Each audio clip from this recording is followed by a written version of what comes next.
So, good morning, everybody. I think this must be a delayed video. While I'm doing my makeup, let's have a get to know me video. I know I just think that it's my obligation or something that I want you to understand who I am. So, first of all, I was born in the Philippines and migrated here in 1998, August 28, 1998 to be exact. And I was around 16 years old and was born in Lucena, Quezon Province. There's a difference between Quezon City and Quezon Province. And my mom is from Bohol, so I speak 3 languages. Tagalog, Visayan, and English is primarily the current language I speak right now, but if you talk to me in Tagalog, I'm very fluent, and also in Bisaya, which is a dialect. I also came here in Pennsylvania, went there high school, graduated in high school, went to college there, and I actually skipped some years. I did not, after graduating from high school, I skipped of getting a job, maybe a year or 2, instead of jumping into college because I didn't know what I wanted to do. Like the rest of us, I was not blessed enough to have the kind of goals. I mean, I have an idea of what I wanted. I always wanted to go pursue journalism or communication.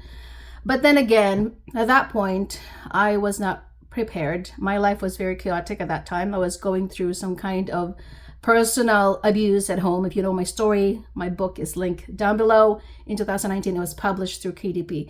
Heal from my trauma, dealing with abusive in the home at the same time trying to live a normal life. So figure that out. It was very hard transition. There was so many things happening in my life coming into this country. Not only I had to go through abusive relationship with my dad, and then I had to go through being bullied in school, and there was also language barrier, and there was also a culture shock. Just remind yourself that I was 16, but in my head I was 12. Very innocent, ignorant. I didn't know how the world functions then. Coming in this country, I didn't know anyone except my dad, and he was very lost and nobody really guided me. So that fast forward at the age of maybe 18 years old, that's when I started to go back to college, in the community college, where I decided to just take maybe part-time here and there. And I had so many jobs, different jobs, starting with when I was 16. The first job I had was at Kmart. Work 20 hours per week while I was going to school, because whatever little I was making at Kmart at that time, I knew that my mom could just use a little bit of $100. And then, Kmart, I work at Strawbridge's, retail, the bank teller. I work as one of the, I think, worst job I've ever had was telemarketers. I think I would probably to this day tell myself, what in the world were you thinking? It was calling people on the phone, cold callings. It's not my expertise. Marketing was never my expertise. And you read this teleprompt and what you have to say. And then, of course, people were mad at you for calling in the middle of having dinner, and most of the time they hang up on you. So then fast forward, around 21 years old, I actually decided to work at this construction company where I was given a position of a claims assistant department. Then I was making more money then.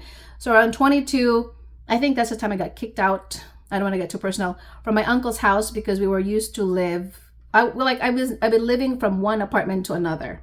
Fast forward, I had to run away because of what was happening between me and my home. There was so much chaos and drama.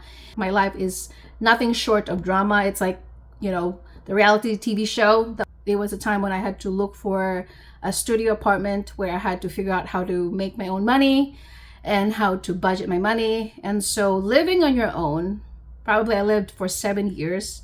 I was dating with this man on and off. That's when God was actually preparing me for maturity. Because sometimes when you are being pushed into the world and you're being tested into the world and you're given not so much choice of how to survive, you just have to figure it out. So I was going full time in the morning. I used to work at this company 6:30 through 3 p.m. I got promoted. I started as a receptionist, and then I was promoted to work at one of the claims departments. So I have to deal with litigation, deal with workers' comp, claims department, property damage, all of that enchilada that I don't want to bore you about. So these were the experiences that truly helped me to uncover why communication and talking to people sometimes it really pushes me to get out of my shell. Do not underestimate where you come from. It starts with the little steps until you improve yourself eventually. And now I am currently a mom and a wife. I got married in 2011. I met my husband in Pennsylvania, of course, through families. I don't want to get into the detail, but it was something that I have to learn. Been married for 15 years now and have one son who is now almost 13 years old, and from Pennsylvania to California, lived there for a few months. It was a long time coming. I've always wanted to move to California a long time ago, but the timing was off. God wanted me to wait. And then fast forward the moment that I married my husband, it was the right moment that we decided to move to California, to weigh the cons and the pros. As much as I like the California weather, their beaches and the sunset and all the beautiful places that I like to go, the downside, of course, traffic, the cost of living, and so we just have to adjust. And so my husband and I decided to move to Las Vegas because I said, your family is here anyway, we're going to start a new life. It was the story of Abraham when I was praying about it, because first of all, we couldn't afford just to live on our own based on what we were making back then in California. It was not even that affordable, even to this day. It got worse. So it was about maybe 12 to 13 years ago that we decided to move in Las Vegas. That was the Abraham moment when I prayed in that old closet where I used to live with my brother, my uncle, my aunt, my mom, and my husband and I. It was one bedroom. It was like we were like a sardine in a small apartment because of the conditions that we're in. There was no privacy between me and my husband. It was a very hard transition, living with your family members that I also felt like I was a stranger, because I lived on my own for a long time without my family. I only see them once in a while. So technically, I was still a stranger to my own siblings or to my own mom, because I lived so long without them in my life. Besides the point, so we decided to move in Las Vegas, and we decided to live there with his aunt. And afterwards, I got pregnant with my son. Yeah, it was probably the Las Vegas water. It didn't happen in Pennsylvania. It didn't happen in California. It happened in Las Vegas. And the rest is history. Now I'm doing this vlog and a full-time mom. And of course, I had to deal with drama. And currently, my son also had eczema at that time that I have to deal with. This is one of the things that living in Las Vegas, my son developed rashes and all the food allergies. So he was tested with so many allergies, peanut, tree nuts, seafood. And so these were the things that I was also worried. So my husband and I decided that I would be a full-time mom, because we couldn't really afford to have other people watch our son. And I would be worried going to work and always have this worried in my mind whether my son was accidentally fed by a babysitter or a nanny.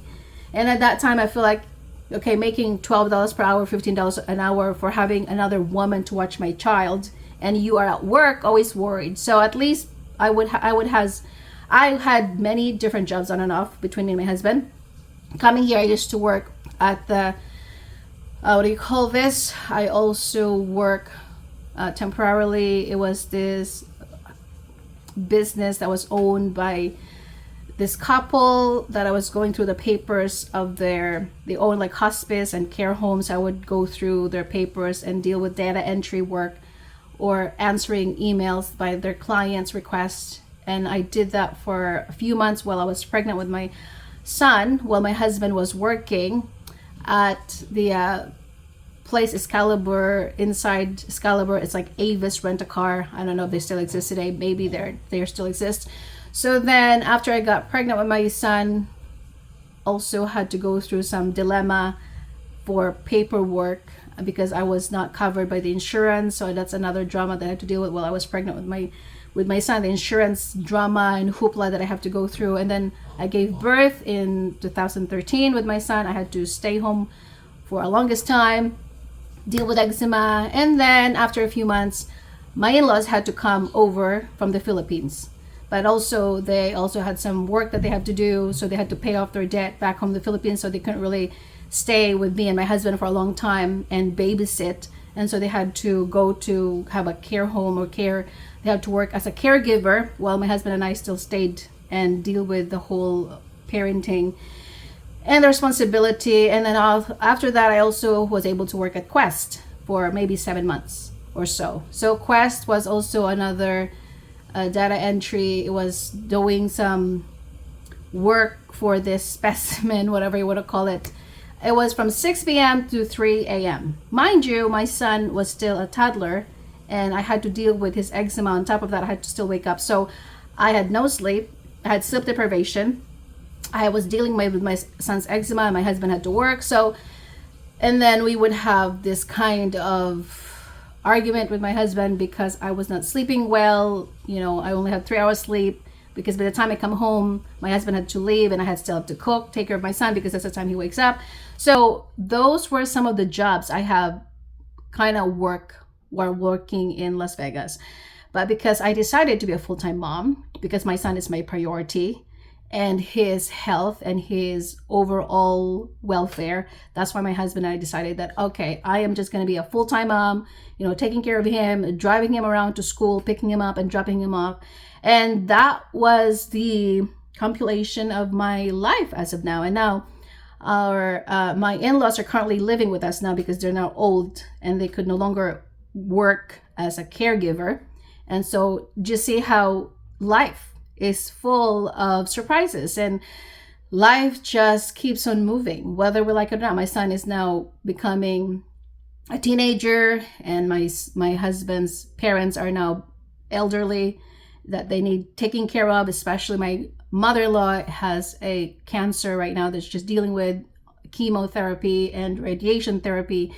And the kind of burden, it's not burden in a bad way, but these are the things of what people don't want to talk about. The things that as a family, you know, we think like everything that I show you in my video is just about eating and drinking and shopping. But behind closed doors, you have no idea the kinds of challenges my husband and I are facing. You know, there is always this miscommunication, misunderstanding, and dealing with some people, you know, losing memory. And on top of that, I'm dealing with my perimenopause. And that's another transition in my life that I have to go through. All of this side effect of perimenopause, like hot flashes, fog memory. Life is learning. It's testing your patience. It's testing your maturity. It's testing whether or not how strong or how resilient you are in facing the challenges in life, especially when you're dealing with so many aspects in life, challenges in life, that you just have to like breathe or sometimes step out or maybe do something for yourself. That's why I believe that if you focus on yourself, first of all, you can take care of the people around you. I really think that, well, as cliche as it may sound, if you heard this phrase before, you cannot fill an empty cup if you have nothing in yourself to give. That's why it's important that you have to check in with yourself on a daily basis. You have to really understand, okay, what do I need right now in the morning? Do I need to drink lots of water? Maybe I need to sleep more at night, exercise, so that when the crazy begins, when your responsibility, the demands of life in the morning, you know, this, and you're getting pulled from every direction, you're trying to figure out what to cook, trying to deal with inventory, there's no more toilet paper, there's no more toothpaste, there's no more food in the pantry. You're able to manage and to maneuver life, and you're dealing with your husband, your son, your in-laws. I mean, all of this sometimes, if you're not careful, can truly make you feel overwhelmed and stressed out. And that's what I said. If you don't have the kind of balance, and you don't know to put yourself first sometimes, and you just say, okay, without feeling guilty, because I really think that sometimes we feel bad for, okay, I need to have a time off for myself because I get I'm getting overwhelmed, and we feel bad because, oh my gosh, maybe I'm labeled as a bad person or a selfish person for putting myself first.